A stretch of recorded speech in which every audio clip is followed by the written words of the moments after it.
إن الحمد لله نحمده ونستعينه ونستغفره ونعوذ بالله من شرور أنفسنا ومن سيئات أعمالنا من يهده الله فلا مضل له ومن يضلله فلا هادي له وأشهد أن لا إله إلا الله وحده لا شريك له وأشهد أن محمدا عبده ورسوله يا أيها الناس اتقوا ربكم الذي خلقكم من نفس واحدة وخلق منها زوجها وبث منهما رجالا كثيرا ونساء واتقوا الله الذي تساءلون به والأرحام إن الله كان عليكم رقيبا يا أيها الذين آمنوا اتقوا الله حق تقاته ولا تموتن إلا وأنتم مسلمون يا أيها الذين آمنوا اتقوا الله وقولوا قولا سديدا يصلح لكم أعمالكم ويغفر لكم ذنوبكم ومن يطع الله ورسوله فقد فاز فوزا عظيما أما بعد فإن أصدق الحديث كتاب الله وخير الهدي هدي محمد صلى الله عليه وسلم وشر الأمور محدثاتها وكل محدثة بدعة وكل بدعة ضلالة وكل ضلالة في النار. எல்லாம் அல்ல அல்லாஹ்வின் நல்லடியார்களே, அல்லாஹ்வுடைய கட்டளை ஏற்றவர்களாக ஜுமாவுடைய கடமையை நிறைவு செய்வதற்காக வேண்டி நாம் எல்லோரும் இந்த இடத்திலே ஒன்று குழுமி இருக்கிறோம். அல்லாஹ்வின் நல்லடியார்களே, ஒரு சமுதாயத்திலே நீதியும் நியாயமும் பாகுபாடற்ற சமத்துவமும் நிலை பெற வேண்டும் என்பதுதான் எல்லோருடைய எதிர்பார்ப்பாக இருக்கிறது. அதுவும் குறிப்பாக ஒரு நாட்டிலே வாழுகிற போது அந்த நாட்டினுடைய அரசாங்கம் மக்களுக்கு மத்தியில் நீதத்தை முறையாகவும் நியாயத்தை முறையாகவும் பாகுபாடற்ற தன்மையை தெளிவாகவும் முன்வைக்க வேண்டும் என்றுதான் எல்லா குடிமக்களும் விரும்புகிறார்கள். அதற்காக வேண்டிதான் அரசுகளையும் அவர்கள் தெரிவு செய்கிறார்கள். என்னால் ஒரு மனிதனுடைய வாழ்க்கையின் ஓட்டம் இந்த நீதியின் அடிப்படையில் தான் நிற்க போகிறது, நியாயத்தின் அடிப்படையில் தான் நிற்க போகிறது. பாகுபாடற்ற பொருளாதார முன்னேற்றத்தின் அடிப்படையில் தான் நிற்க போகிறது. அப்போதுதான் ஒவ்வொரு தனி மனிதனுடைய வாழ்வும் அவனது குடும்பமும் அவன் வாழுகின்ற நாடும் உண்மையானவே ஒரு அபிவிருத்தி அடைந்த முன்னேற்றம் கண்ட ஒரு நாடாக மாறும். எனவே இதில் அடிப்படை அம்சங்கள் எல்லாம் மக்கள் தங்களுடைய வாழ்க்கையில் கடைபிடிப்பது போல தங்களுடைய வாழ்க்கை ஜீவனோபாயத்தை கொண்டு செல்லக்கூடிய தாங்கள் வாழக்கூடிய நாட்டிலும் அது உயர்ந்த நிலையில் இருக்க வேண்டும் என்றுதான் மக்கள் விரும்புகிறார்கள். அதனுடைய முழுமையான அதிகாரத்தை தான் சட்டபூர்வமாக ஒரு அரசாங்கத்தை நியமித்து மக்கள் கையிலே கொடுக்கிறார்கள். நாங்கள் வாழ வேண்டும் என்றால் எங்களுக்குரிய நீதியை அரசாங்கம் பெற்றுத்தர வேண்டும், எங்களுடைய பொருளாதாரங்களை பாதுகாக்கின்ற நீதியை அரசாங்கம் பெற்றுத்தர வேண்டும், எங்களுடைய வாழ்வாதாரத்தை முறையாக கொண்டு போகின்ற நீதியை அரசாங்கம் பெற்றுத்தர வேண்டும் என்று அவர்கள் அதை விரும்புகிறார்கள், அரசுக்கும் தெரிவிக்கிறார்கள். இப்ப மக்கள் எல்லோருடைய முன்னேற்றத்துக்கு அடிப்படையாக இருக்கக்கூடிய இந்த அடிப்படை அம்சங்களை பொதுவாக சீர்குலைக்கக்கூடிய பிரதானமான காரணங்கள் ஒன்றுதான் இந்த லஞ்சம் அல்லது ஊழல் என்று சொல்லக்கூடிய ஒரு காரணம். இந்த லஞ்சம் அல்லது ஊழல் என்பது ஒரு ஜமாத்துக்குள் வந்தாலும் அந்த ஜமாத் நாசமாகிடும், பள்ளிவாசல் நிர்வாகத்திற்குள் வந்தாலும் அது நாசமாகிவிடும், ஒரு குடும்பத்துக்குள் வந்தாலும் நாசமாகிவிடும், ஒரு வியாபாரத்துக்குள் நுழைந்தாலும் வியாபாரமும் சுக்குநூறாகிவிடும். அப்படியாக இருந்தால் ஒரு நாட்டினுடைய நிர்வாகத்துக்குள் அது நுழைந்தால் எப்படி ஆகும் என்றால் நாடு வங்குரோத்தாகிவிடும். இதுதான் அவருடைய சாராம்சம்.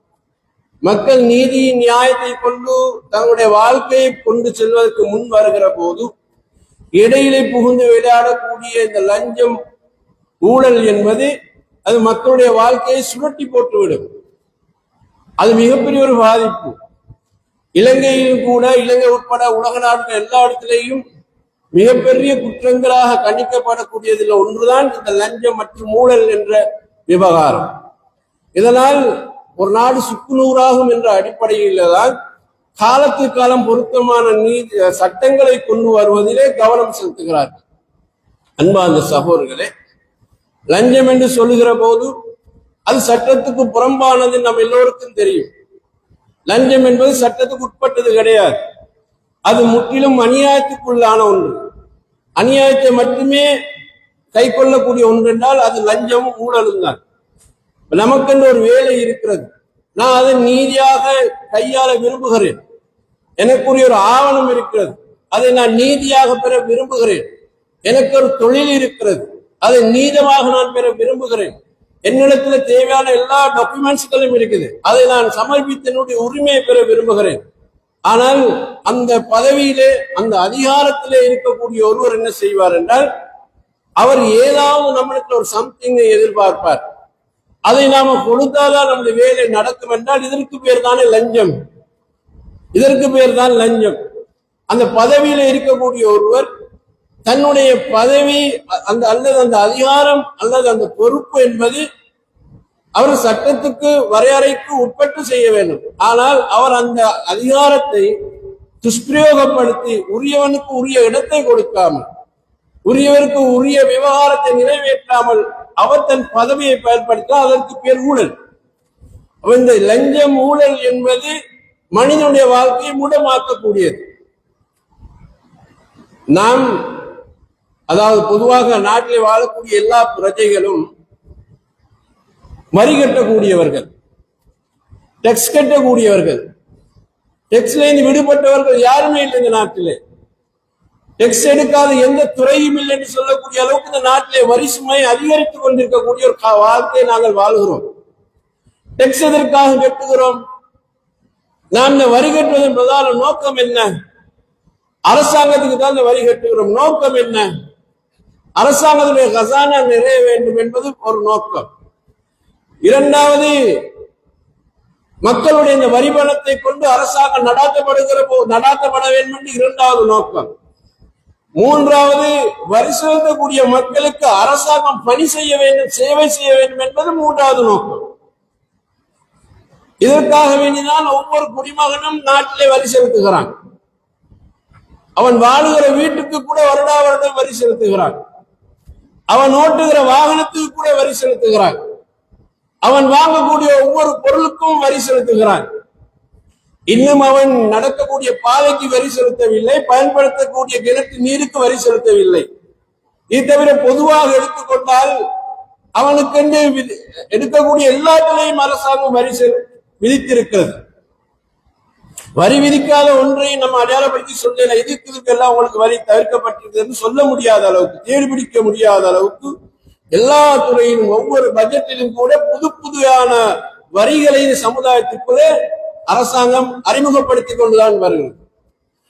மக்கள் அரசாங்கத்துக்கு ஏன் சிரமப்பட்டு வரி செலுத்துகிறார்கள்?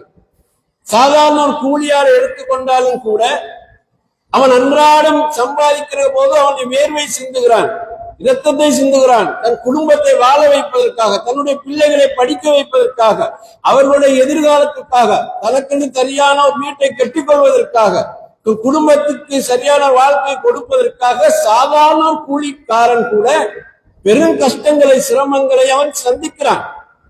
வெயிலாக இருந்தாலும் சரி, மழையாக இருந்தாலும் சரி, அவனுடைய உழைப்பு என்பது சொல்ல முடியாத அளவு கஷ்டங்களுக்கு ஆளாகிறான்.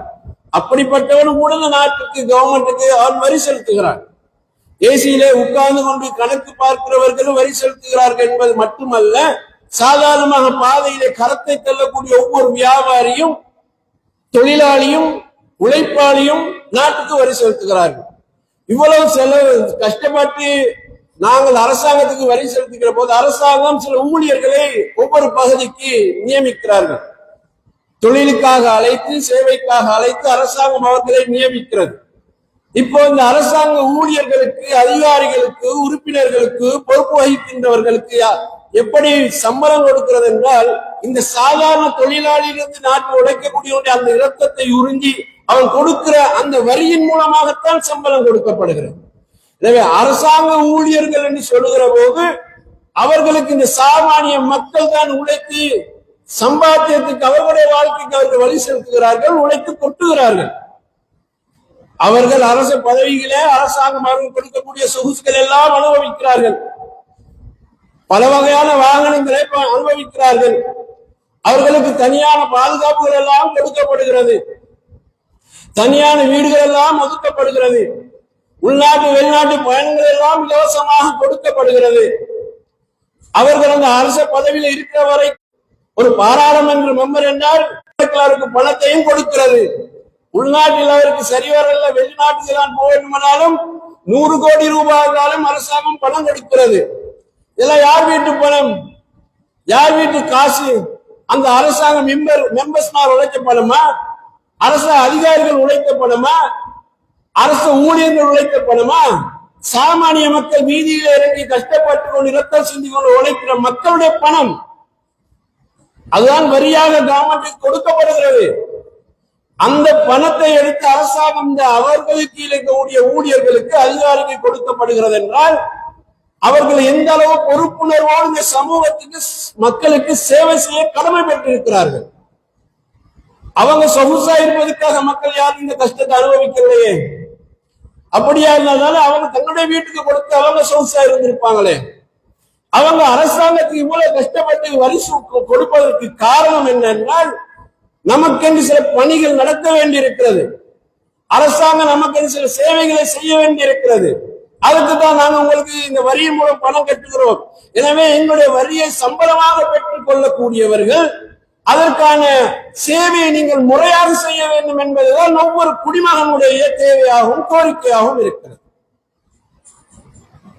இதுதான் அடிப்படையான காரணம். அப்ப அந்த ஊழியர்கள் அல்லது அந்த அதிகாரிகள், அரசு பதவி வகிப்பவர்கள் அல்லது ஒரு பொறுப்பில் இருப்பவர்கள் ஒருபோதும் எனக்கு நீ இவ்வளவு தந்தாதான் உன்னுடைய டாக்குமெண்ட்ஸை நான் சரிப்படுத்தி தருவேன், உனக்குரிய நான் தருவேன் என்று சொல்வதாக.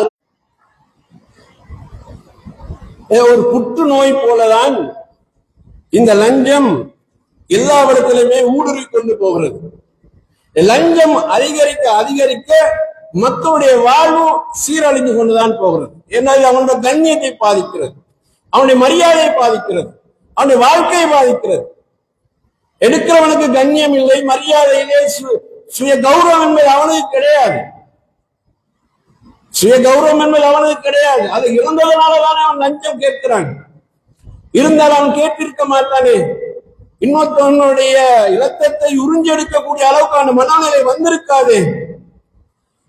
அவனுக்கு நான் சேவை செய்ய கடமைப்பட்டிருக்கிற அந்த உணர்வு அவனுக்கு இல்லாம போகிற போது, அந்த மனிதாபிமானம் அவனுக்கு இல்லாமல் போகிற போதுதானே எத்தகைய மனிதனாக இருந்தாலும் பரவாயில்லை, நீ எனக்கு உள்ளால தந்தாதான் மேலால் உன் வேலை நடக்கும் என்று சொன்னால் அது எவ்வளவு பெரிய ஒரு சீரழிவு நீங்கள் யோசித்து பாருங்க. நம்ம லஞ்சம் கொடுத்துட்டு நம்மளோட வேலையை லேசா முடிச்சுட்டு போறோம்னு சொன்னால் சில பணக்காரர்களுக்கு சரி வரும். அவங்களோட கருப்பு பணம் அங்கு வேலை செய்யும், அது தாராளமாக இந்த இடங்களுக்கு எல்லாம் போய் சேரும். சாமானிய மனிதனுக்கு இன்னும் கருப்பு பணம் இருக்கிறது. அவனுக்கு அன்றாட வாழ்வதற்கு பொருளாதாரம் போதாது, பற்றாக்குறை என்று வாழ்கிற போது அவனிடத்துல போய் நாம் என்ன பணத்தை எதிர்பார்ப்பது, எப்படி கேட்பது? அப்ப இங்கு பாருங்க ஒரு ஏற்றத்தாழ்வு உருவாகிறது. பணம் படைத்தவர் என்ன வேலை வேண்டுமானாலும் செய்து கொள்ளலாம். பணம் இல்லாதவன் எதையுமே செய்ய முடியாது. பணக்காரன் பிழைத்துக் கொள்கிறான், ஏழை செத்து மடிகிறான் என்பதை தவிர இந்த ஊழல் நமக்கு சொல்லித்தரக்கூடிய பாடம் வேற எதுவுமே கிடையாது. ஒட்டுமொத்தமாக மனிதனுடைய வாழ்க்கையை சிதைப்பதிலேதான் இங்கு அதற்குரிய வாய்ப்பு உருவாக்கப்பட்டிருக்கிறது. ஒருவன் ஒரு பதவிக்கு விண்ணப்பிக்கிறான். அந்த பதவிக்கு அவன் தகுதியே இல்லை என்றாலும் லஞ்சத்தின் மூலமாக அந்த பதவியை அவன் அலங்கரிக்க போகிறான், அந்த பதவியை எடுக்க போகிறான். ஆனால் தகுதியுள்ளவன் இருக்கிறான், அவன் பாடம் படித்திருக்கிறான், பல பரீட்சைகளை எழுதியிருக்கிறான், அதற்கான முழுமையான தகுதியோடு குவாலிபிகேஷனோடு அவன் வந்து நிற்கிறான். அவனிடத்துல பணம் இல்லை, லஞ்சம் கொடுக்கவும் முடியவில்லை என்றால் தகுதியுள்ளவன் வெளியே போகிறான், தகுதியற்றவன் பதவிக்கு வருகிறான் என்றால் இது எவ்வளவு பெரிய ஒரு அநியாயம் என்று யோசிச்சுப்பார். இது எதனால நடக்கிறது? லஞ்சத்தினாலதானே நடக்கிறது. ஒருவனை உள்ள இருக்கிறவனை சரியா கரெக்ட் பண்ணினா வேண்டிய வேலை செய்யலாம். அது அரசு நீதித்துறையாக இருந்தாலும் சரி, எந்த துறையாக இருந்தாலும் சரி, ஒரு குற்றவாளியை உள்ளே அனுப்பலாம், குற்றவாளியாக ஒருவனை உருவாக்கவும் வேணும். பணம் எல்லாத்தையும் செய்கிறது, லஞ்சம் எல்லாத்தையும் உருவாக்குறது சகோதரர்களே. நம்ம பணத்தை கொடுத்து நியாயத்தை கேட்க போனா கேட்க போறோம் சில நேரம் குற்றவாளி ஆகிறான். இந்த நிலைமையை நாம் இந்த சமுதாயத்திலே, இந்த நாட்டிலே நாங்கள் பார்த்து கொண்டிருக்கிறோம், உலக அளவிலே பார்த்து கொண்டிருக்கிறோம். அன்பார்ந்த சகோதரர்களே, கீழ்மட்டத்தில் உள்ளவர்கள் சாதாரணமாக அந்த லஞ்சத்தோடு தொடர்புடையவர்கள் இருப்பார்கள். கீழ்மட்டத்தில் உள்ளவர்கள் செய்கிற இந்த லஞ்சத்தோடு தொடர்பான சில அநியாயங்கள் இருக்கிறது. மேல்மட்டத்தில் உள்ளவர்கள் சாரார் இருக்கிறார்களே, அவங்களை கேட்டா மேல்மட்டம். அவங்க யாரு? அவங்க அரசியல் லெவல்ல உள்ள ஆட்கள் அல்லது அது போன்ற நிலைமையில் உள்ள ஆட்கள். இவங்க சாதாரணமான நிலையில அவங்க வாழ்றாங்க.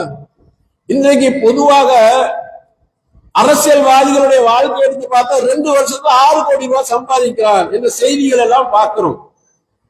2 வருஷத்துல அவருக்கு 6 கோடி ரூபாய் சம்பாத்தியம். அவருடைய பிள்ளைகளுக்கு கோடிக்கணக்கிலே முக்கியமான இடங்களிலே சொத்துக்கள் குவிக்கப்பட்டிருக்கிறது. அவங்களுடைய வாழ்க்கையில எந்த பிரச்சனையும் கிடையாது. ஆனா எலெக்ஷன் வந்தால் மக்களுடைய குடிசையில போய் சாப்பிடுறது, மக்களுடைய குடிசையில போய் தண்ணி குடிக்கிறது, டீ குடிக்கிறது, தோல்ல கையை போட்டுக் கொள்வது எல்லாம் ஒரு டிராமா. நான் உங்கள் தோழன், ஏழைகளின் நண்பர் நெக்கலாக்கி ஓட்டு அள்ளி போடும். ஒரு பக்கம் இந்த டிராமாவோடு அவங்களோட அடுத்த பக்க வாழ்க்கை என்ன? உள்நாட்டுல மட்டுமில்லாம வெளிநாடுகள்ல போனாலும் அவங்களுக்கு சொத்து பத்துக்கள் நிறைந்து காணப்படுது. இந்த ஒரு பணம் எப்படி இவங்க சம்பாதித்தாங்க? என்ன சாதாரணமான ஒரு ஊழியருடைய சம்பளம் பொறுத்தவரை 1 லட்சம் ரூபாய் குறைய, போனஸ் கீனஸ் என்று பார்த்தா கொடுப்பட பார்த்தா 3.5 லட்சம் ரூபாய். ஆனா அவர் அடிப்படை சம்பளம் 75,000 ரூபாய், 1 லட்சம் ரூபாய் குறைய. ஆனா 2 வருஷத்துல அவருக்கு 6 கோடி ரூபாய் சொத்து வந்ததுன்னா அவர் எப்படி சம்பாதித்தார்? எப்படி சம்பாதித்தார்கள்? ஒட்டுமொத்தமாக லஞ்சம் தான் காரணம், ஊழல் தான் காரணம். இன்றைக்கு ஊழல்களை பெருச்சாளிகளாக அரசியல்வாதிகள் காணப்படுகிற செய்திகளை உலக அளவே நாங்கள் பார்க்கிறோம். சாமானிய மனிதனாக வாழ்ந்தவன் குறிப்பிட்ட 2 வருஷமா 6 வருஷமா ஆட்சி மாறுகிற போது அவன் பெரிய ஒரு கோடீஸ்வரன். எப்படி இந்த கோடீஸ்வர வாழ்க்கைக்கு போனான்? அவன் தன்னுடைய அதிகாரத்தை பயன்படுத்தினான். ஒரு டெண்டர் ஒன்று பாஸ் பண்ணணும். டெண்டர் பாஸ் பண்ண சாமானிய மக்களுக்கு டெண்டர் பாஸ் பண்ணணுமா? பேச வேண்டியவங்க பேசி, கொடுக்க வேண்டியவங்களுக்கு கொடுத்தாதானே டெண்டர் பாஸ் ஆகும். டெண்டர் மூலமாக கோடிக்கணக்கு பணம் கையாளப்படுகிறது. ஒரு அரசியல்வாதிக்கு அவருக்கு சப்போர்ட் பண்ணக்கூடிய ஒரு பெரிய ஒரு வியாபாரி இருந்தால் அந்த வியாபாரியுடைய நலவுக்காக சில வரிகளை கூட மாற்றி கொடுக்கிறார். இவ்வளவுதான் வரி செலுத்த வேண்டும் என்று ஒரு பொருள் இறக்குமதி செய்கிற போது சுங்க திணைக்களத்தில் அதற்கான அளவீடுகள் செய்யப்பட்டு இவ்வளவு வரி செலுத்தப்பட வேண்டும் என்ற நிலை வருகிற போது அரசியல்வாதிகளுடைய பினாமி என்பதற்காக வேண்டி அவருக்கு சில நேரம் வரி சலுகை கொடுக்கப்படுகிறது. குறிப்பிட்ட நேரம் திடீரென்று வரி சலுகை குறையுது என்று பார்த்தால், குறிப்பிட்ட நேரத்தில் என்ன வரி உடனே அதிகரிக்கும் என்று பார்த்தால் அரசியல் அங்கு பூந்து விளையாடுகிறது. அரசியல்வாதிகள் அல்லது இது போன்றவர்கள் டெண்டர்கள் மூலமாக நிறைய பணத்தை சம்பாதிக்கிறார்கள். நாட்டிலே நாங்கள் பார்க்கக்கூடிய இன்னும் சில செய்திகள் தான், மக்கள் நோயாளியாக செத்துக் கொண்டிருக்கிறார்கள். அவர்களுக்குரிய மருந்து இல்லை, மருத்துவ உபகரணங்கள் இல்லை. அதற்குரிய ஒரு பொறுப்பில் இருக்கக்கூடிய எல்லாத்தையும் கொள்வனவு செய்கிற போது அது தரமற்றதாக கொள்வனவு செய்யப்படுகிறது. காரணம், இவருக்கும் பேசப்பட்ட அந்த இடத்துக்கும் கம்பெனிக்கும் இடையிலான ஒரு டீலிங் போய் அந்த டீலிங்ல கோடிக்கணக்கில் கைமாறப்படுகிறது. எனவே அதுக்கேற்ற மருந்து இங்கு இறங்குகிறது. ஆனால் அந்த மருந்து நோயாளிக்கு பொருத்தமானதாக இல்லை. சில நோயாளிகள் மரணிக்கிறார்கள், சில நோயாளிகள் பாதிப்படைகிறார்கள். இது எதனால நடந்தது? உள்ளே லஞ்சம் விளையாடியதனால் நடந்தது. அவருடைய தனிப்பட்ட அக்கௌண்ட்ஸை பார்த்தா அவர் கோடீஸ்வரன் ஆகிட்டார். 6 வருஷத்துல அவர் எப்படி கோடீஸ்வரன் ஆகினார்னால் உள்ளுக்குள்ள இந்த மகிழி என்று சொல்வார்களே அது நல்ல ஊதப்பட்டிருக்கிறது. எனவே தரமற்ற பொருட்களை நாட்டுக்குள் இறக்குமதி செய்வதிலும், உணவுப் பொருளாக இருந்தாலும் சரி, மருந்து பொருளாக இருந்தாலும் சரி, பாலங்கள் கட்டுவதாக இருந்தாலும் சரி, பாதைகள் செய்வதாக இருந்தாலும் சரி, அபிவிருத்தி பணிகள் செய்வதாக இருந்தாலும் சரி, உரிய முறையில் உரிய ஆவணங்களின் அடிப்படையில் செய்யாமல் உள்ளால் அந்த லஞ்சம் கையாளப்படுவதன் ஊடாக வரி செலுத்தின அதே மக்களுடைய பணம் இன்றைக்கு அவர்களை சவப்பெட்டிக்குள் வைத்து ஆணை அடிக்கக்கூடிய நிலைக்கு மாறி இருக்கக்கூடிய ஒரு தரித்திரம் தான் இந்த லஞ்சம் உருவாக்கி கொடுக்கிறது. சாமானிய மிடில் கிளாஸ் மக்கள் வேண்டுமானால் ஒரு அளவு இந்தியாவுக்கு போய் நம்ம ஏதாவது அங்க இருந்து பிச்சை எடுத்து இங்க பிச்சை எடுத்து பள்ளி வாசல்ல வந்து காட்டி கேட்டு சொல்லி இந்த 4 ஆஜியார்மாரை சந்திச்சு தன் உயிரை காப்பாத்த அவன் போராடுவான். ஆனா இந்த மேல் லெவல் உள்ளவங்க ஒரு போராடு தெரியாது. நேரா போய் சிங்கப்பூர்ல அட்டெண்ட் ஆகினா சரி, இங்க கவர்மெண்ட்ல இருந்து 100 கோடி ரூபாய் போயிட்டு ஒரு ஆபரேஷனுக்கு. சாமானிய மனிதனுக்கு செய்ய முடியுமா? இந்த நாட்டிலே அரசாங்கம் ஏன் ஆஸ்பத்திரிகளை கட்டுகிறது? ஏன் மருத்துவர்களை உருவாக்குகிறார்கள்? ஏன் அவர்களுக்கு இதுக்குள்ளே சிகிச்சை பெற முடியாது? அவர்கள் ஏதோ ஒன்றை புரிகிறார்கள், நமக்கு இந்த சிகிச்சை சரி வராது, அல்லது நாம ஆட்சியில் இருந்தாலும் சரி, அதிகாரத்தில் இருந்தாலும் சரி, அதற்குரிய ஒரு ஆஸ்பத்திரி நாம் உருவாக்கலாம் அவனுக்கு புரியுது. ஆனா மக்களுக்கு அது எப்படி புரியுதுன்னு நீங்க தான் யோசிச்சு பார்க்கணும். எனவே அன்பார்ந்த சகோதரர்களே, எல்லா துறைகளிலும் மேல்மட்டவர் உள்ளத்தில் உள்ளவர்கள் இந்த லஞ்சத்தோடு தொடர்பாகிறார்கள். ஊழலும் அப்படித்தானே. ஒருவன் பதவிக்கு வந்தவுடனே அவனுக்குரியவர்களை, அவனுடைய உறவினர்களை, அல்லது அவனை ஆதரிப்பவர்களை, அவனை அள்ளி வைக்கிறவர்களை, அவனை தூக்கி வைக்கிறவர்களை அவன் பதவியை கொடுத்து அலங்காரம் செய்கிறான். அதனால் நாட்டிலே சமூகம் என்ற அந்த நிலவரம் மிக மோசமாக பாதிப்படையக்கூடியதாக பார்க்கிறோம். லஞ்சத்தை கொடுத்து குற்றவாளிகளை தப்பி வைக்கிறார்கள் என்றால், குற்றவாளிகளுக்கும் மேலதிகாரிக்கும் இடையிலான நெருங்கிய உறவுகள் வளருமா என்றால், நாட்டிலே பாதாள உலகத்தை ஒரு காலம் ஒழிக்க முடியாது. பல கிரிமினல் குற்றவாளிகள் ஒரு நாள் தண்டிக்க முடியாது. எவ்வளவுதான் சட்டங்கள் வந்தாலும் பின்னால பணம் வேலை செய்யுமா என்றால், எந்த குற்றத்தையும் அவ்வளவு சுலபமாக நாட்டில் இருந்து ஒழிக்க முடியாது சோர்களே. அப்போ லஞ்சம் அதிகரிக்கிற போது ஒரு பக்கம் பொருளாதார வீழ்ச்சி அடைவது என்பது தவிர்க்க முடியாது. ஊழல் அறிகிற போது பொருளாதார வீழ்ச்சி அடைவது என்பது தவிர்க்க முடியாது. இதனுடைய சுமை யார் மீது வந்து சேரும் என்றால், இதே மக்கள் மீது தான் வந்து சேரும். அவங்க ஆட்டி படைத்தவங்க போய்விடுவாங்க. ஆனா வாழ்ற மக்கள் தான் இதற்கு பதில் சொல்ல வேண்டியதாகும். எனவே நாடு பொருளாதார ரீதியை வீழ்ச்சி அடைகிற போது அபிவிருத்தி பணிகள் அனைத்து நின்று போய்விடும். அபிவிருத்தி என்பது வராது. வறுமை என்பது அதிகரித்துக் கொண்டு போகும். சுகாதாரம் சீர்கட்டு போகும். மக்களுடைய வாழ்வு அவங்களுடைய ஜீவனோபாயம் முடங்கி போய்விடும். இந்த நாட்டிலே நாங்க வாழ்ற நாடு நமக்கு நிறைய உதாரணங்கள் இருக்கு. லஞ்சம் ஊழலால் இந்த நாடு திவாலாகி போனது ஒரு பக்கம் இருக்குது. வேறு சில பக்கங்களும் அதற்கு காரணங்களும் இருக்கிறது. இதெல்லாம் அனுபவித்தவர்கள், ஆட்சி செய்தவர்கள், ஆண்டவர்கள் எல்லாம் அழகாக ஒரு பக்கத்துல பாதுகாப்போடு நல்ல நிலைமையில தானே வாழ்றாங்க. பாதிக்கப்பட்டது யார்? இந்த லஞ்சத்தோடோ இந்த பாவத்தோடோ இந்த அசிங்கங்களோடு தொடர்படாத மக்கள் தானே. இப்போ இதை முன்னேற்ற வேண்டுமே. மறுபடியும் வந்து முழுமையாக பணத்தை தர்றோம் நடக்கும். மக்கள் மீது மறுபடியும் புது வகையான வரிகள் தான் அதிகரித்துக் கொண்டு வரும். சாதாரணமாக ஒரு 100 ரூபாய் வரி செலுத்தினால் அது 200 ரூபாய் செலுத்த வேண்டியது அவர். அவன் பயன்படுத்தக்கூடிய ஒண்ணுக்கும் இல்லாத வரிகள் நிறைய வரும். அதனாலதான் இப்ப டின்ல வந்து நிக்குது. எவனையும் விட மாட்டோம் என்ற அளவுக்கு சாமானிய மக்களுடைய உழைப்புக்கு கூட பதில் சொல்ல வேண்டிய அளவுக்கு கொண்டு வந்து நாட்டை சீரழித்து வைத்திருக்கிறார்கள். இதனால் ஏற்பட்ட இன்னொரு விளைவு என்ன தெரியுமா? திறமை உள்ளவர்கள், படிப்புல தகுதி உள்ளவர்கள், தங்களுக்குரிய அந்த இடம் கிடைக்காததனால் அவர்கள் நாட்டை விட்டு வெளியேறுவார்கள். திறமைசாலிகள் ஒவ்வொரு துறையிலும் உள்ளவர்கள் இந்த நாட்டை விட்டு வெளியேறுவது தவிர்க்க முடியாத போகும். அதே நேரம் இந்த நாட்டில் உள்ளவர்கள் முதலீடு செய்வதை விட்டு தங்களுடைய பணத்தை பதுக்கிக் கொள்வார்கள், அல்லது அவங்க போய் வெளிநாட்டில் முதலீடு செய்வார்கள். வெளிநாட்டில் உள்ளவர்கள் நாட்டுக்குள் முதலீடு செய்ய ஒரு ஆளும் முன்வைத்தால் லஞ்சம் அந்த அளவுக்கு உச்சக்கட்ட தங்களுக்கு என்ன கம்பெனியை உருவாக்க முடியாது, நல்ல ஒரு ப்ராடக்ட் சமூகத்துக்கு கொடுக்க முடியாது, எல்லாத்தையும் லஞ்சம் கொடுத்து சமாளிக்க வேண்டி வரும் என்கிற போது அவங்களும் ஒதுங்கி விடுவார்கள். எனவே இந்த லஞ்ச ஊழல் என்பது மனிதாபிமானத்துக்கு அப்பால் பட்டது. அதனால் தான் ரசூல் ஸல்லல்லாஹு அலைஹி வஸல்லம் சொன்னார்கள், லஞ்சம் வாங்குவனும் அல்லாஹ் சபிப்பானாக, லஞ்சம் கொடுப்பவனும் அல்லாஹ் சபிப்பானாக என்று ரசூலுல்லாஹ் சொன்னது காரணம் என்னென்றால், நாம் மேலோட்டமாக லஞ்சம் என்று பார்த்தா நமக்கு அது அநியாயம் வழங்குவதில்லை. ஆனால் இந்த லஞ்சத்துக்குள்ளே போய் பின்னால் இருக்கக்கூடிய நிகழ்வுகளை பார்த்தால் ஒட்டுமொத்தமாக மக்களுடைய வாழ்வு நாசமாக்கப்பட்டு முடமாக்கப்பட்டு அவனை அப்படியே வந்து கபருல புதைக்கிற அளவுக்கு அந்த லஞ்சத்துடைய அநியாயம் இருக்கிறது. இந்த அநியாயத்துக்கு தான் ரசூல் ஸல்லல்லாஹு அலைஹி வஸல்லம் லானத் உண்டாகட்டும் என்று சொன்னார். எனவே அன்பார்ந்த சகோதரர்களே, லானத் என்பது அல்லாஹ்வுடைய அருளை விட்டும் அவனுடைய திருப்தியை விட்டு தூரமாக்கக்கூடியது. முஸ்லிம்களாகிய நாம் இந்த லானத்திலிருந்து பாதுகாப்பு பெறுவதற்கு வல்ல ரஹ்மான் நம் அனைவருக்கும் அருள் புரிவானாக. அக்கூலு கௌலி ஹாதா அஸ்தக்ஃபிருல்லாஹ் லி வ லக்கும் ஜமீஅல் முஸ்லிமீன் இன்னஹு கஃபூருர் ரஹீம்.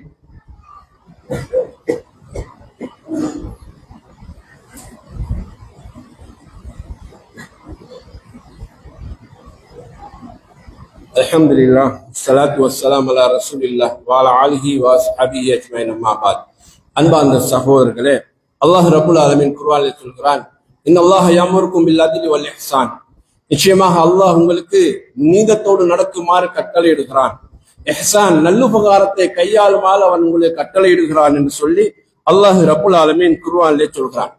இங்கே அல்லாஹ் ரப்பல் ஆலமீன் அதில் என்ற வார்த்தையை பயன்படுத்துகிறான். அதில் என்றால் நீதமாக நடப்பது. முஸ்லிமை பொறுத்தவரையில் அல்லாஹுடைய விவகாரத்தில் அவன் நீதமாக நடந்து கொள்ள வேண்டும். அல்லாஹுடைய விவகாரத்தில் அவன் நீதமாக நடக்கிறது முதலாவது கடமை. இரண்டாவது, மனிதனுடைய விவகாரத்தில் அவன் நீதமாக கையாள வேண்டும். இது அவனுடைய கடமை. அம்மக்களோடு கொடுக்கல் வாங்கல் செய்வதாக இருந்தாலும் சரி, அவனுக்கென்று கொடுக்கப்பட்ட பொறுப்பில் அவன் இருக்கிற போது அந்த பொறுப்பிலே அவன் உரிய முறையில் மக்களுடைய உரிமைகளை பேணுவதாக இருந்தாலும் சரி, இதற்கு பேர் தான் அதில் என்று சொல்வது. எனவே ஒருவன் ஒரு பொறுப்புக்கு நியமிக்கப்பட்டால் அவன் இந்த நீதத்தோடு நடக்க வேண்டும் என்பது அல்லாஹ்வுடைய நேரடியான கட்டளை. லஞ்சம் ஊழல் என்பது அநீதியமானது.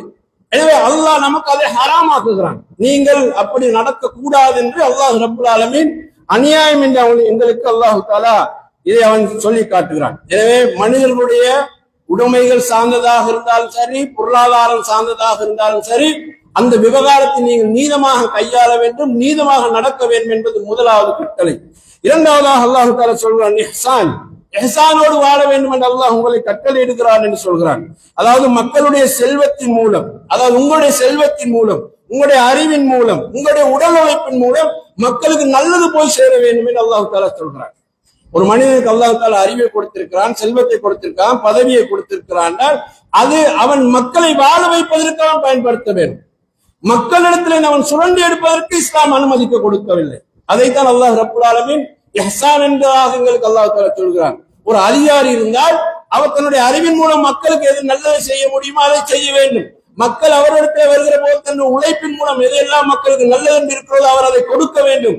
அவர் மக்களை அலைகழிக்க முடியாது, மக்களை அவர் சுரண்டி பிழைக்க முடியாது. அல்லாஹ் ரப்பல் ஆலமீன் அதை எங்களுக்கு சொல்லி காட்டுகிறான். எனவே அல்லாஹ் தஆலா இந்த வசனத்தின் ஊடாக ஒரு மனித நேயத்தை மனித சமூகத்துக்கு முன்னால வைக்கிறான். மனித நேயம் என்றால் என்ன? மனிதனுக்கு அன்பு காட்டுவது, மனிதனுக்கு கருணை காட்டுவது, மனிதனுக்கு இரக்கம் காட்டுவது, அவன் கஷ்டப்படுகிற போது அவனுக்கு உதவியாக நிற்பது, தேவைப்படுகிற போது அந்த உதவியை அவனுக்கு செய்து கொடுப்பது, இதற்கு பேர் மனித நேயம். அதை அல்லாஹ் ரப்பல் ஆலமீன் இன்னொரு வார்த்தையை இங்கே யூஸ் பண்ணி சொல்கிறான், இஹ்சான் என்ற வார்த்தையிலே சொல்லி காட்டுகிறான். எனவே அன்பார்ந்த சகோதரர்களே, இதை நாங்கள் தெளிவாக புரிந்து கொள்ள வேண்டும். குர்ஆன் அல்லாஹ் ரப்பல் ஆலமீன் சொல்கிறான், வலா தஅக்குலு அம்வாலக்கும் பைனக்கும் பில் பாத்தில், நீங்கள் அநியாயமாக மக்களுடைய செல்வத்தை சாப்பிடாதீர்கள். அல்லாஹ் சொல்கிறான், உங்களுடைய உரிமை இல்லாத மற்ற அனைத்துமே உங்களுக்கு அநியாயம் தானே. உங்களுடைய பணம் அல்லாத மற்றவர்களுடைய பணம் எல்லாம் அநியாயமாக நீங்க எடுக்கக்கூடாது, சுரண்டக்கூடாது. நேரடியாகவோ மறைமுகமாகவோ குறுக்கு வழியில எப்படியோ மக்களுடைய பணத்தை நீங்க கையாள முடியாது, சொத்துக்களை கையாள முடியாது. அல்லது நீங்க வைக்கக்கூடிய பதவிக்கு பணமாகவும் கேட்கலாம், சொத்தாகவும் கேட்கலாம், வேறு வகையில் கேட்கலாம் என்ற அந்த லஞ்சம் இருக்கிறது, அதையும் கையாளக்கூடாது. இது குர்ஆன் டைரக்ட் ஆர்டர். அல்லாஹ் அடுத்து சொல்கிறான், வததுலு பிஹா இலல் ஹுக்காம் லிதாகுலு ஃபரீகம் மின் அம்வாலின் நாஸி பில் இஸ்ம் வஅன்தும் தஅலமூன். நீங்க மக்களுடைய பணத்தை எடுத்து அதிகாரிகளுக்கு கொடுத்து அதன் மூலமாக சாப்பிட நினைக்கிறீர்களே, இது பாவம். அறிந்து கொண்டா நீங்கள் செய்கிறீர்கள், செய்யாதீர்கள். அல்லாஹ் ரப்பல் ஆலமீன் குர்ஆனில் இந்த வசனத்தை அல்லாஹ் தஆலா நமக்கு தெளிவாக சொல்கிறார். எவ்வளவு அழகான ஒரு மனித நேயத்தோடு பண்பாடோடு பாவத்தை இஸ்லாம் தடுக்க வேண்டும் பாரு. பாவம் வந்தா மனித நேயம் போயிடும் சகோதரர்களே. அநியாயம் என்று வந்தா மனிதனுக்கு இரக்கத்துக்கு சம்பந்தமே இல்லாமல் போயிடும். அதனாலதான் நீங்க பாருங்க, அல்லாஹ் தஆலா வட்டியை ஹராமாக்கினான். வட்டி ஏன் ஹராமாக்கினான்? அங்கு மனிதனுடைய உழைப்பு சுரண்டப்படுகிறது. அட்டை இரத்தத்தை உறிஞ்சுவது போல மனிதனுடைய உழைப்பை அது சுரண்டுகிறது. உங்கள்கிட்ட ஒருவர் 5000 கடன் எடுத்தால் திருப்பி தரும்போது அவர் 5000 தான் தர வேண்டும். அவர் இயலாததுக்காக, கஷ்டத்துக்காக, பல தேவைகளுக்காக உங்களிடத்துல வந்து கடன் கேட்டிருக்கிறார். நீங்க அந்த இடத்துல மனித நேயத்தை மட்டும்தான் பார்க்கணும். அப்ப கொடுத்த கடனை தான் நீங்க திருப்பி கேட்கணும். அதுல ஒரு 1000 ரூபாய் கேட்டாலும் சரி, 100 ரூபாய் கேட்டாலும் சரி, அதுக்கு 3 மடங்காக நீங்க கேட்டாலும் அல்லாஹ் சொல்கிறான், அது மிகப்பெரிய பாவம். நீ என்னோடு நேரடியாக போர் புரிய வருகிறாயா அல்லாஹ் கேட்கிறார். யாரை வைத்து கேட்கிறார்? இங்கே மனித நேயத்தை அவன் படுகொலியை போடுகிற போது அல்லாஹ் சொல்றான், நீ என்னோடு போர் புரிய தயாராகிறாயா? ஒரு மனிதனுக்கு கொடுக்க வேண்டிய நேயத்தை, அன்பை, கருணையை கொடுக்காமல் இந்த அநியாயத்தை செய்கிறாயா என்றுதான் அல்லாஹ் ரப்பல் ஆலமீன் கண்டிக்கிறான். அன்பார்ந்த சகோதரர்களே, ரசூல் ஸல்லல்லாஹு அலைஹி வஸல்லம் சஹாபாக்களுக்கு மத்தியில இருந்து பொறுப்புக்குரியவர்கள் எப்படி நடக்க வேண்டும் என்று ஒரு செய்தியை சொல்கிறார்கள். ஒருவரை நாங்கள் பொறுப்புக்கு நியமிக்கிறோம், ஒரு அதிகாரியாக நியமிக்கிறோம். அவர் அந்த அதிகாரத்தில் இருந்து கொண்டு ஒரு அதாவது ஒரு ஊசியினுடைய அளவு அல்லது அதைவிட கொஞ்சம் மேலானது கூடுதலான ஒன்றை அவர் அந்த அதிகாரத்தை துஷ்பிரயோகம் செய்வாராக இருந்தால், அல்லது அவருக்கு கொடுக்கப்பட்ட ஒன்று அந்த ஊசியை போன்று அல்லது அதைவிட ஒன்று ஒரு பொருளை அவர் அநியாயம் செய்வாராக இருந்தால், அதை எடுத்துக்கொண்டு அவர் மறுமையில் வந்து நிற்பார் என்று ரசூல் ஸல்லல்லாஹு அலைஹி வஸல்லம் சொன்னார். அல்லாஹ் தஆலா அதை விடமாட்டான் என்கிறார். எவ்வளவு பெரிய ஒரு அநியாயம் அவர் செய்கிறார் என்று ரசூலுல்லாஹ் சொல்கிறார்கள். மக்களுக்கு உங்களை நாங்கள் அதிகாரியாக நியமிக்கிறோம், மக்கள் சேவை செய்யலாம். ஆனால் மக்களிடத்திலிருந்து நீங்கள் ஒரு ஊசியினுடைய அளவையோ அதை விட கூடுதலாகவோ பொருளை நீங்கள் வாங்குவீர்களானால், உங்களுடைய பதவியை நீங்கள் துஷ்பிரயோகம் செய்வீர்களானால், இதற்காக மறுமையில வந்து நீங்கள் நிறுத்தப்பட்டு விசாரிக்கப்படுவீர்கள் என்றார்கள். உடனே ஒரு நபித்தோழர் சபையிலிருந்து எழுப்பினார், அல்லாஹ்வுடைய தூதரே, நீங்கள் என்ன ஒரு பொறுப்புக்கு அதிகாரியாக நியமித்தீர்கள், அதிலிருந்து நான் வாபஸ் ஆகிக்கிறேன், விலகிக் கொள்கிறேன் என்று அவர் சொன்னார். ரசூலுல்லாஹ் கேட்டார்கள், ஏன் அப்பா, நான் உன்னை ஒரு அதிகாரியாக நியமித்திருக்கிற போதும் அந்த பதவியில் நீ ஏன் விலகுவதாக சொல்கிறாய் என்று கேட்டார்கள். இல்லை யார் சொல்ல, நீங்க தான் இப்பதானே சொன்னீங்க, ஒரு ஊசியினுடைய அளவு கூட அநியாயமாக நாங்கள் நடந்து கொண்டால் மறுமையில வந்து நிற்க வேண்டும் என்று இப்பதானே சொன்னீங்க. ரசூலுல்லாஹ் சொன்னார்கள், அது உண்மைதான், நான் மறுபடியும் சொல்கிறேன். ரசூலுல்லாஹ் சொல்கிறார்கள், நான் மறுபடியும் சொல்கிறேன், நீங்கள் ஒரு ஊசியின் அளவையோ அதை விட பெரிதான ஒன்றையோ நீங்கள் மோசடி செய்தால் அதை எடுத்துக்கொண்டு மறுமையில வந்து நீங்க நிற்கப்படுவீர்கள் என்று ரசூலுல்லாஹ் சொன்னார். சொல்லிவிட்டு சொன்னார்கள், அதிகாரியாக நியமிக்கப்படுகிற போது அரசாங்கம் உங்களுக்கு பணம் தருகிறது, அதற்குரிய ஊழியத்தை தருகிறது, அதை மட்டும் நீங்க எடுத்துக்கோங்க. உங்களுக்கு எது தரப்படுகிறதோ அதை நீங்கள் எடுத்துக்கொள்ளுங்கள், எது தடுக்கப்படுகிறதோ அதை விட்டு நீங்கள் தவிர்த்து கொள்ளுங்கள் ரசூல் ஸல்லல்லாஹு அலைஹி வஸல்லம் அவர்கள் சொன்னார். அன்பார்ந்த சகோதரர்களே, இன்னொரு ரிவாயத்தை சொன்னார்கள், ஒரு நபித்தோழரை சதக்கா அறிவிடுவதற்காக அனுப்பி வைத்தார்கள். ஜகாத் அவர் எல்லாத்தையும் அறிவிட்டு ரசூலுல்லாஹ்க்கு முன்னால எல்லாத்தையும் வைக்கிறார். வச்சுட்டு அவர் ரெண்டா பிரிக்கிறார். அந்த பொருளை பிரித்து சொல்றாரு, யார் சொல்லா, இது உங்களுக்காக சதக்காவாக ஜகாத்தாக தந்தது, இது மக்கள் எனக்காக தந்தது என்றார். அவருக்கு மக்கள் கொடுத்தது ஒரு பக்கம் இருக்குது, அரசாங்கத்துக்கு கொடுத்தது ஒரு பக்கம் இருக்கிறது. உடனே ரசூலுல்லாஹ் மக்களை கூட்டி முன்னால் நின்று சொன்னார்கள், நான் உங்களில் ஒருவரை ஒரு பதவிக்காக ஒரு பொறுப்புக்காக நியமித்தேன், அவர் போய் வந்து சொல்கிறார், இது உங்களுக்கு தந்தது, இது எனக்கு தந்தது என்று பிரிக்கிறார். அவரோட வாப்பாட வீட்டுல இருந்தீங்கன்னா இது பொருள் அவருக்கு வந்து சேர்ந்திருக்குமா? அவர் உம்மாட வீட்டுல இருந்தீங்கன்னா இந்த பொருள் வந்து அவருக்கு சேர்ந்திருக்குமா? எப்படி என்று சொல்ல கண்டித்தார்கள். உங்களுக்கு ஒரு பதவி தர போய் தானே மக்கள் தருகிறார்கள், உங்களுக்கு மக்கள் தருவதாக இருந்தால் பின்னாக லஞ்சம் நிச்சயமாக ஊசலாடும். அதைத்தான் சொல்ல சொல்கிறார்கள். வாப்பாட வீட்டுல இருந்தீங்கன்னா உங்களுக்கு வந்து சேர்ந்திருக்குமா? வந்திருக்காரு. உங்க வீட்டுல இருந்தா வந்திருக்குமா? வந்திருக்காது. அப்ப அதிகாரியாக நியமிக்கப்பட்ட போது உங்களுக்கு பொறுப்பு தந்த பொறுப்பை மட்டும் செய்யுங்க, மக்கள்கிட்ட இந்த ஹதியா இருக்காதுங்க ரசூலுல்லாஹ் சொல்லிவிட்டு சொன்னாங்க, யார் அந்த பொறுப்புக்கு நியமிக்கப்பட்டிருக்கிறாரோ அவர் அதுக்கு மோசடி செய்தார். ஒரு உதாரணத்தை சொன்னார்கள், ஆட்டுக்கு அவர் மோசடி, ஆடு மக்கள் கொடுக்கிறாங்க சதக்காவாக, ஜகாத்தாக, இந்த ஒட்டகத்தை கொடுக்கிறாங்க, மாட்டை கொடுக்கிறாங்க, இதுல அவர் மோசடி செய்தால் நாளை மறுமையிலே ஆடு மாடு அல்லது ஒட்டகத்தை களத்தில் சுமந்து கொண்டு அவர் வந்து நிற்பார், அது கத்திக்கொண்டிருக்கும் என்று ரசூல் ஸல்லல்லாஹு அலைஹி வஸல்லம் சொன்னார். இந்த அநியாயத்துக்கு நீங்கள் ஆளாக கூடாது. பதவி என்பது மக்களிடத்திலிருந்து பிடுங்கி தின்வதற்கல்ல, மக்களை கஷ்டப்படுத்துவதற்கல்ல, மக்களை சுரண்டுவதற்கல்ல, மக்களுக்கு சேவை செய்வதற்கு. அந்த பதவியிலிருந்து உங்களால் சேவை செய்ய முடியாது என்றால், அந்த பதவியில் உங்களுக்கு நியாயத்தை வழங்க முடியாது என்றால், அந்த பதவியிலிருந்து உங்களுக்கு நீதத்தை பெற்றுக் கொடுக்க முடியாது என்றால், அந்த பதவியில் உங்களுக்கு இஹ்சானை செய்ய முடியாது என்றால், அல்லாஹுக்காக பதவிக்கு ஒதுங்குங்கள் என்பதுதான் இஸ்லாத்தின் நிலைப்பாடு. எனவே அன்பார்ந்த சகோதரர்களே, எப்போ லஞ்சம் ஊழல் என்று வருகிறதோ நிச்சயமாக நாடு நாசமாகும், பொருளாதார வீழ்ச்சி அடையும், வறுமை தள்ளாடும், மக்கள் மிக மோசமாக போவார்கள். அடுத்த கட்டமாக நீதி நியாயம் என்பது இல்லாமல் போய், மனிதாபிமானம் இல்லாமல் போய், எல்லோரும் கல்லஞ்சம் படைத்த அரக்கர்கள் போன்ற ஆக வேண்டிய சூழல் வரும். எல்லாம் அல்லாஹ் தஆலா இந்த பெரும் பாவத்தில் நம் அனைவரும் பாதுகாப்பானாக. அக்கூலு கௌலி ஹாதா அஸ்தக்ஃபிருல்லாஹ் லி வலக்கும் வல் ஜமீஇல் முஸ்லிமீன் இன்னஹு கஃபூர் ரஹீம்.